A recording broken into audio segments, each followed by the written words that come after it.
Hey YouTube, this is Cash from HD and I'm back again with another live video.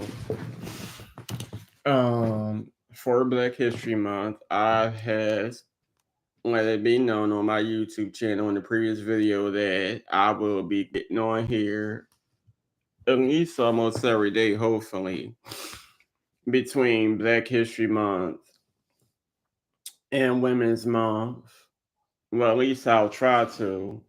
And I'll be pretty much reading stories on Wikipedia or many other platforms or whatever about some African American people, or pretty much reading stories about events and incidents that have taken place, which I believe are part of Black history, whether it's past or present. So, first thing we're going to do, well, first thing I want to do is we're going to read about another African American woman who I am a fan of, love her music, love the movie that, well, her biopic. This is Michel'le. I'm pretty sure most of you know of her from the song Something in My Heart, Nicey, No More Lies. Some of you may know her because she was a part of Ruthless Records with Dr. Dre, Eazy-E, and some of you may even go back to when she did when she covered the vocals on the song Turn Off the Lights by World Class Wrecking Crew. So this is her bio on Wikipedia. It says Michel'le, or I guess Michel'le, however you want to pronounce it. Denise Toussaint, born December 5th, 1970, is an American R&B singer known for her songs from 1989 to the early 1990s.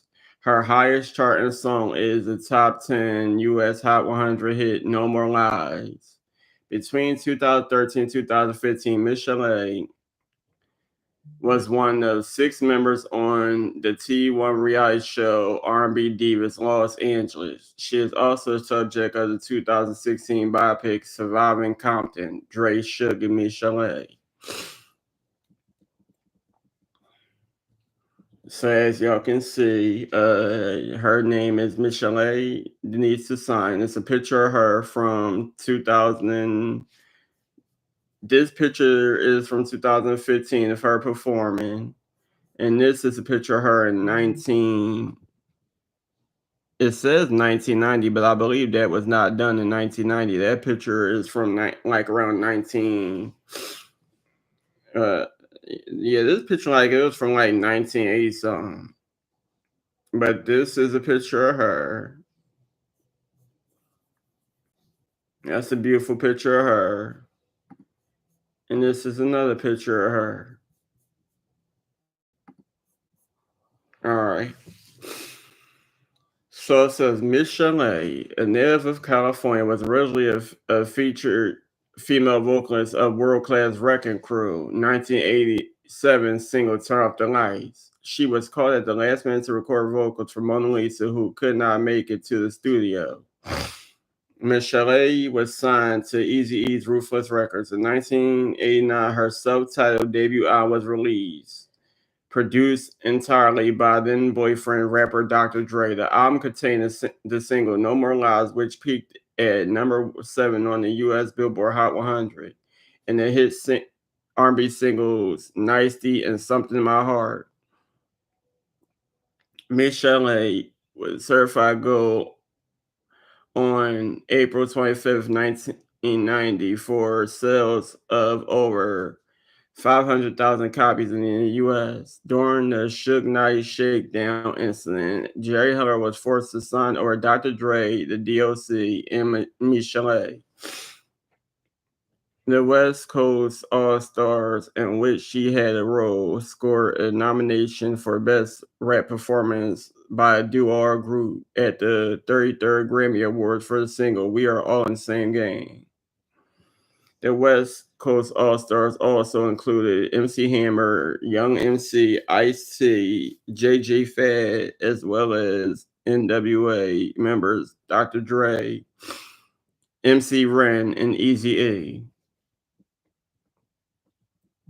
In 1998, in 1998, 9 years after the release of her first album, she released her second album, Hung Jury, on Death Row Records.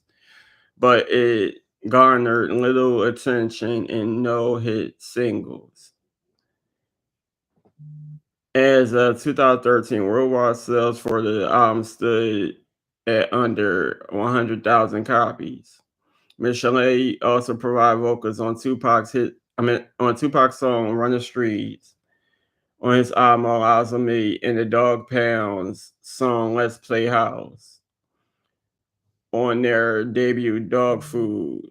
Soon after Dr. Dre's departure from Death Row Records in 1996, Miss Chalet and Dr. Dre parted ways after he became engaged to another woman. Um,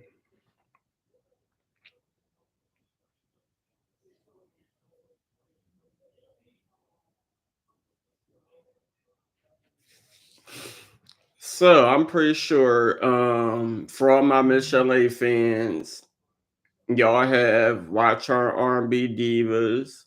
Y'all probably seen the movie Surviving Compton, Dre, Sugar, Miss Chalet. Y'all don't watch interviews. Y'all know her story.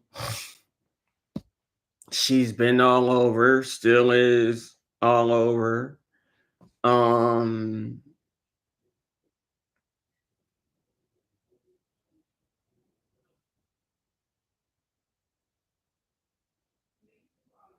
yeah, it tells you right little. So let me continue reading, then I'm gonna finish what I was about to say. Because now I see that tells you a little more information about that time with her and Dr. Dre. Miss Chalet contributed to the soundtrack Dysfunctional in 2003. She has since confirmed through several media outlets that she's been working on new material and looking for a label for her third album. In 2011, 2014, Miss Chalet released new singles Freedom and Love and It Still Hurts, though she hasn't released an album since 1998. A trailer video for the single Freedom and Love can be seen on YouTube. In 2013, Miss Chalet was part of the cast of TV1's R&B Divas LA. Her character was left out of 2015 film Straight Outta Compton. Even though she played a role in NWA, Miss Chalet was included in the notorious NWA diss track No Vaseline on Ice Cube's 1991 double platinum effort, Death Certificate, and reference to the video of the group made with the female singer. This admission gave her the opportunity to tell her story. On October 15, 2016, Lifetime aired a biopic about her life titled Surviving Compton, Dre Shook Miss Chalet. She was portrayed by Ryan Nicole Brown. It tells the story of her abusive relationship with Dr. Dre and Suge Knight, her experiences with Ruthless Records, and the journey she went through to find herself. Her intentions with the biopic is to help encourage other victims of domestic violence. Miss Chalet was cast as herself on the stage play Love Jones, the musical.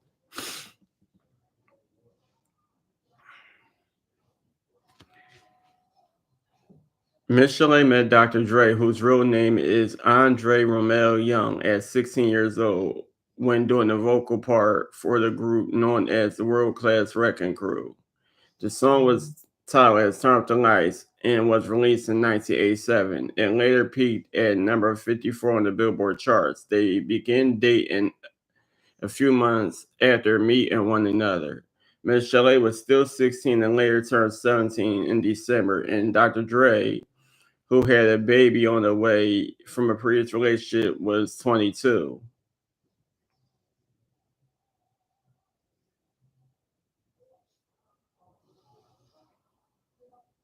Y'all see that, right?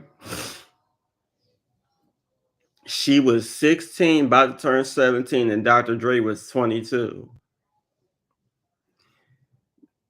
The couple later became engaged and had their son Marcel on February 1991. Marcel was Miss Chalet's first child and Dre's sixth.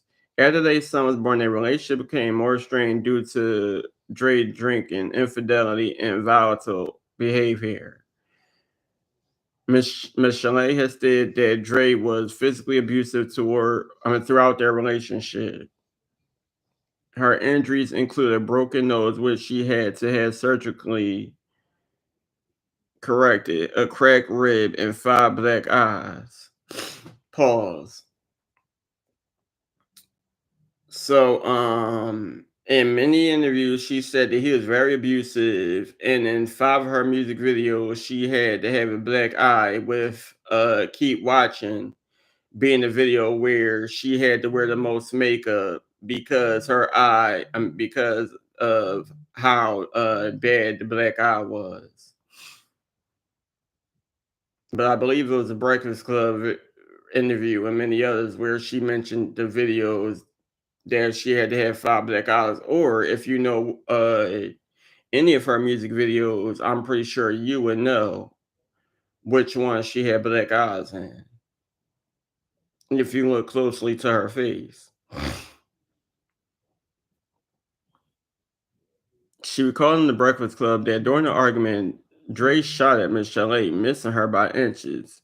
She left the bullet in the door for him to see and said he never tried to shoot me anymore, thank God, but the beatings it was a lot. His last wife, I just couldn't do it anymore. It's too much.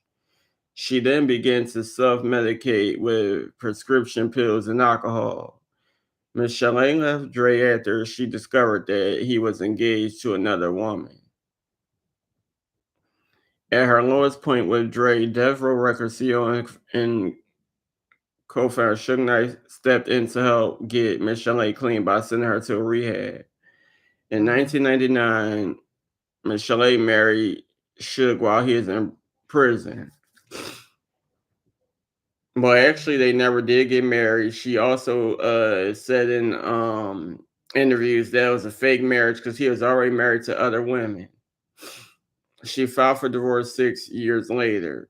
Miss Chalet discovered that her marriage to Suge was invalid through the divorce process because he was still married to his ex-wife, Sharitha.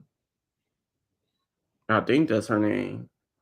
Miss Chalet said Suge hit her once, dislocating her jaw. They have a daughter, Belly, who was born 2002. In 1999, Miss Chalet went to court over unpaid spousal and child support from Suge. In 2015, after Dre was criticized for admitting his past of abusing women in the film Straight Outta Compton, and he issued a statement to the New York Times apologizing to the women he has hurt. Ms. Chalet did not think the apology was genuine and said she believed he released a statement to protect his brand. He apologized to the public. I don't think that was an apology to me because if it was, he would either call me without in the public and said, Miss Chalet, I'm so sorry for what I did to you 20 something years ago. That's an apology, she said. So that's pretty much her bio. And this is her Miss Chalet, 1989. This is what that cover looks like.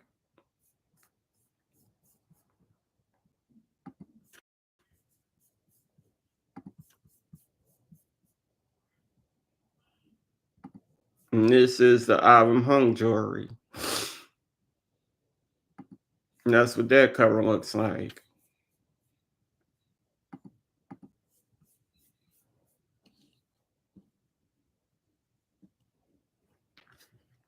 And this is some of her songs. No More Lies, Nice to Keep Watching, Something in My Heart, If, Hang Time, Can I Get Witness, For in Love, It Still Hurts, Being in Love, Moonlight. No More Lies has a music video. Nicey has a music video. Keep Watching has a music video.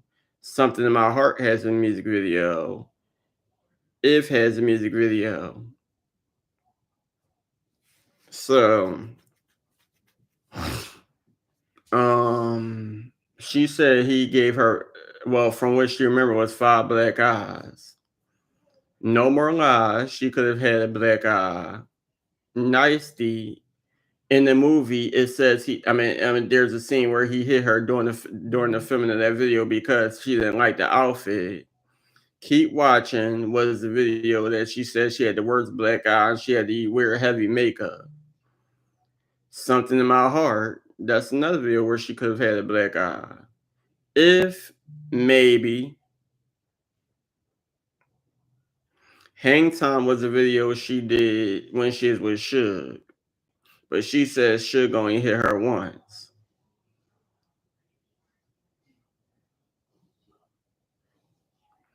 And the rest of this is just songs and stuff she did after leaving both of them.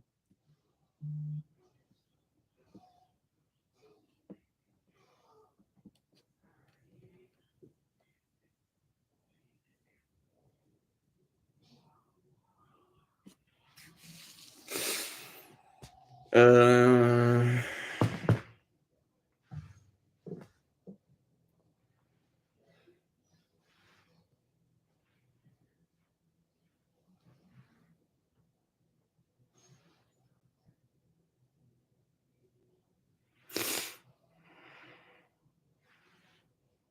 what the hell?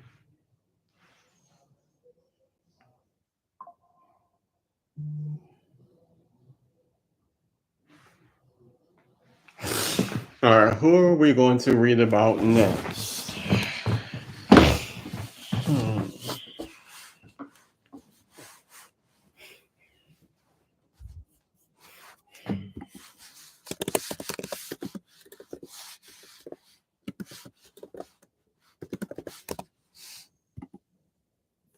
All right, so now we are going to read about another person. This is Messy Maya. Messy Maya. Well, for those of you Beyonce fans, you may know Messy Maya because he is one of the male voices heard probably during some of her performance, but definitely heard in the music video for Formation, especially in the beginning of the song.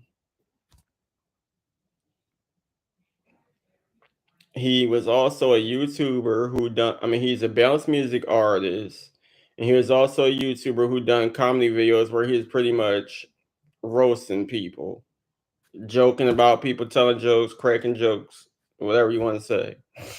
Anyway, Messy Maya, born Anthony Barr, December 15th, 1987, November 14th, 2010, was an American rapper and comedian from New Orleans, Louisiana. Anthony M., his middle name is Michael, Anthony M. Barr, or Bear, however they pronounce it. I apologize if I'm pronouncing it wrong. Was born on December 15, 1987, in New Orleans, Louisiana. On September 26, 2000, when he was 12, his mother was shot and killed by her abusive boyfriend. His grandfather, businessman Stan Pampy Barr, was later imprisoned for a sidekick scheme involving City Hall.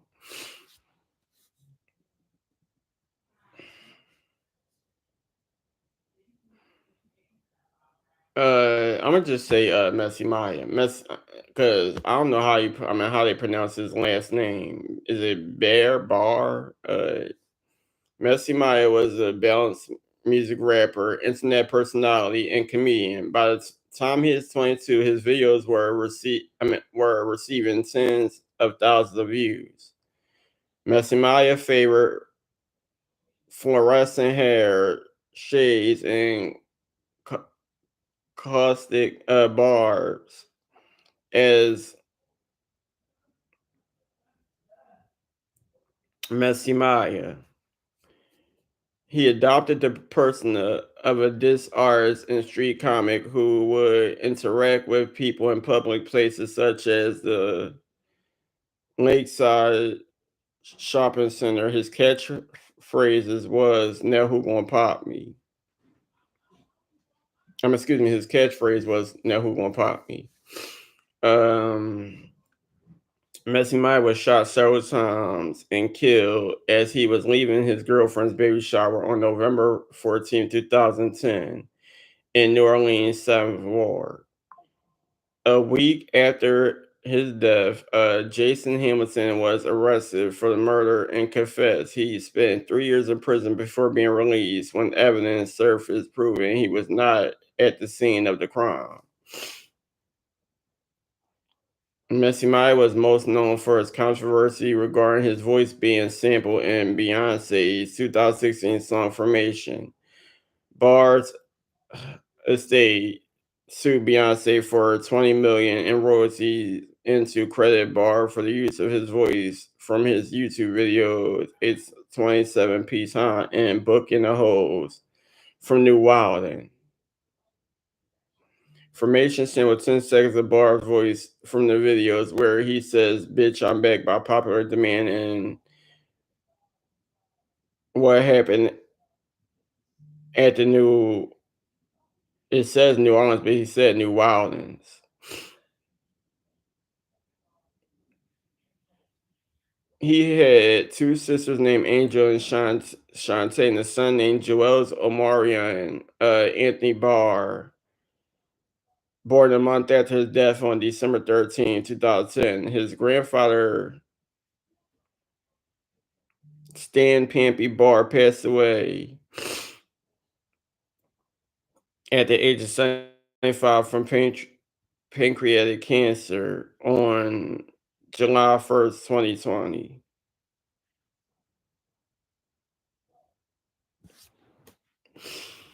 All right, so that's the short um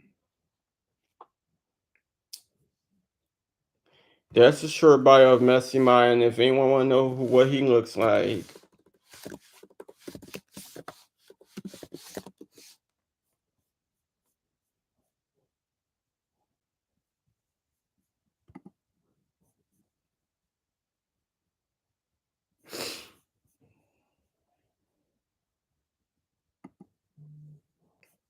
this is pretty much what he looks like.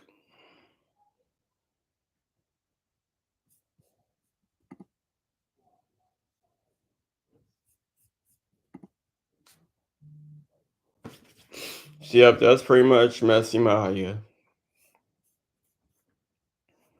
Now, who else is we going to do?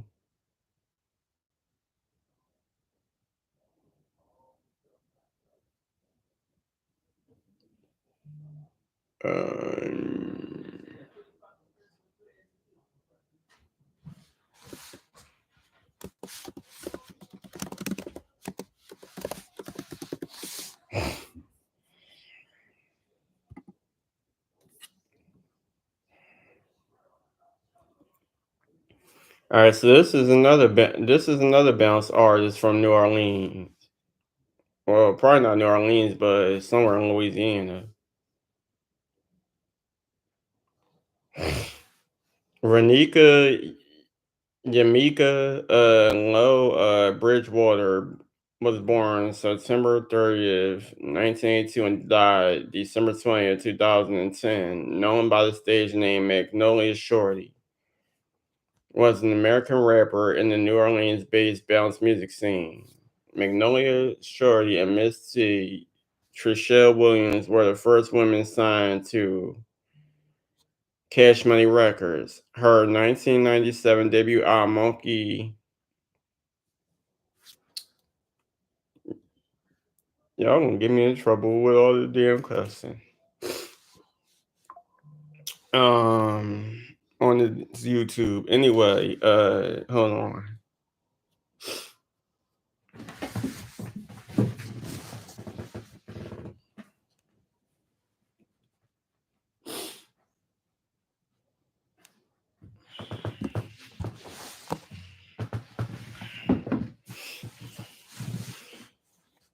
All right, my bad. My nose a little runny.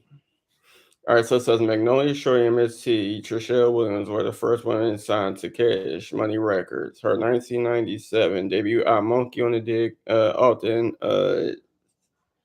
stylized. I guess they use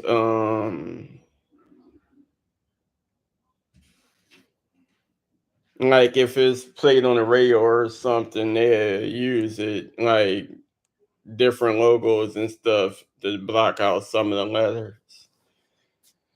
So I guess that's what that meant.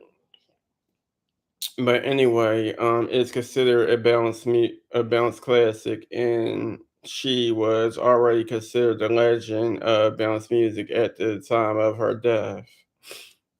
All be said, the album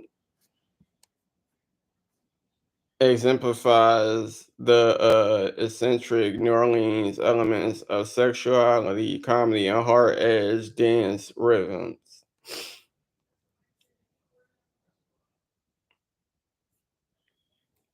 In his 2007 book, Trickster,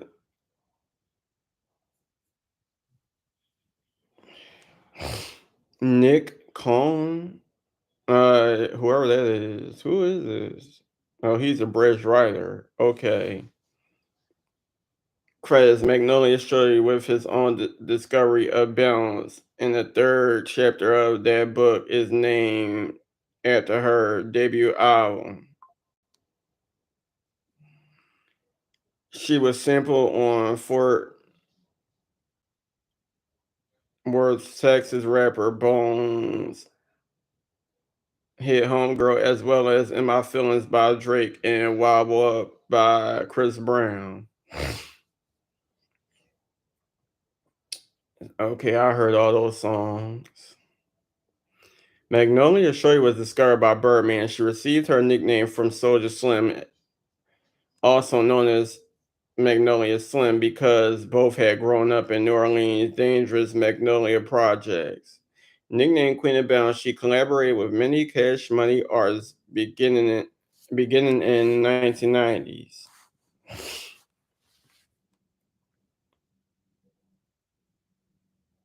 including Juvenile and Hot Boy. She was first featured on Juvenile's 1997 song Third World Soldier. In 2009, she appeared in the SXSW Music Festival and won Best Bounce Song at the Underground Hip Hop Awards in New Orleans.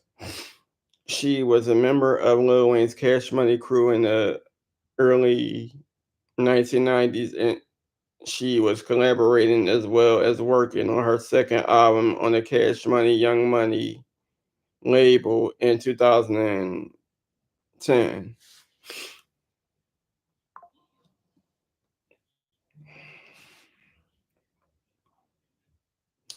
On December 20th, 2010, Magnolia was going back to her apartment to get something before heading to Miami, Florida to perform at a bounce type genre festival. When she pulled in through the gate, another car came in behind her car and circled around her and blocked her in.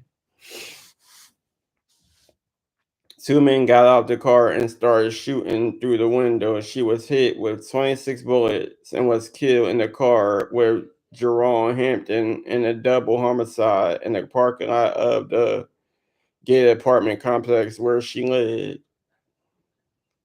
called the Georgetown of New Orleans, in the New Orleans East neighborhood of Edgeley. Police described the crime as a drive-by shooting.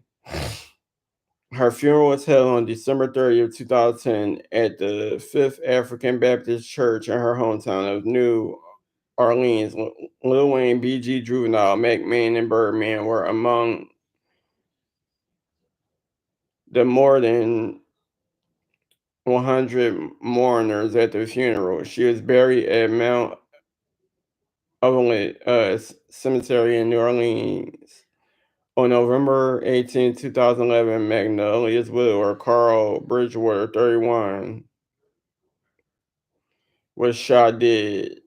he had recently gotten out of prison and lived with his pregnant girlfriend. Oh wow, that's messed up. In August 2014, an Arlington Parish grand jury indicted four suspected gang members on the murder charges in the slaying of New Orleans rapper Magnolia Shorty and a rival gang member.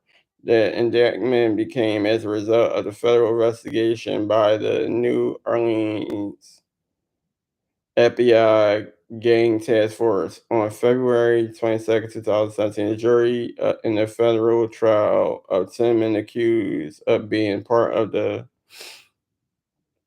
39ers gang found all 10 guilty of a racketeering charge. At least seven of the defendants were found guilty of conspiracy to use firearms to further drug trafficking crimes and crimes of violence.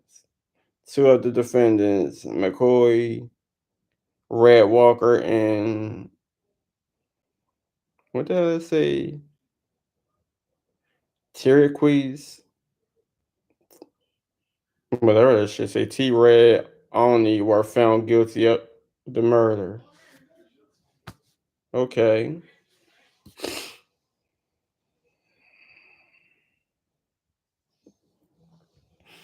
So that's information about Magnolia Shorty. Now I'm trying to see who else can I do.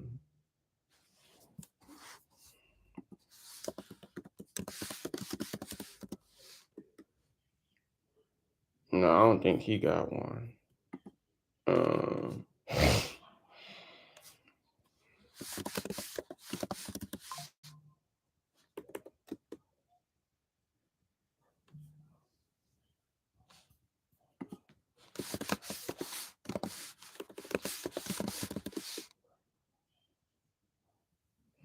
no, he don't have one either.